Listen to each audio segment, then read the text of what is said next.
سوال یہ پوچھا گیا کہ اگر کسی شخص کی زبان سے بغیر ارادہ کے نادانستہ طور پر کفر یا کلمہ نکل جائے تو کیا ایسے کلمے کے نکلنے سے اس شخص کا نکاح ٹوٹ جائے گا یا نہیں ٹوٹے گا، یعنی اس کا حکم کیا ہے؟ تو اس کا جواب یہ ہے کہ کوئی شخص اگر بلا قصد و بلا ارادہ ایسے لفظوں کو ادا کر بیٹھتا ہے تو اس انسان کو کیا ہے کہ اس پر توبہ اور استغفار کرنی چاہیے اور آئندہ احتیاط کرے کہ کسی صورت بھی ایسا کلمہ اس کی زبان سے نہ نکلے۔ باقی رہی نکاح کی بات، تو ایسے کلمات جو بغیر ارادہ بلا قصد بلا نیت نکل گئے غلطی سے،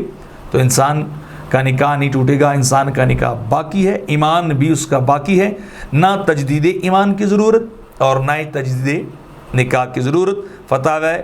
ہندیہ کے اندر یہ بات اس طرح نقل کی، الخاتزہ اجر علی لسانی کلمۃ الکفر ختم ان کان یرید ان یتکلم بما لیس بکفر فجرى علی لسانی کلمۃ الکفر ختم لم یکن ذلک کفر عند الکل، کہ اگر کسی شخص کی زبان سے بغیر ارادے کے کلمہ کفر جاری ہو جائے تو یہ کفر شمار نہیں ہوتا، یہ کلمہ جو ہے وہ غلطی ضرور ہے، اس کو توبہ استغفار کرنی چاہیے، نکاح باقی اور اس کا ایمان بھی باقی۔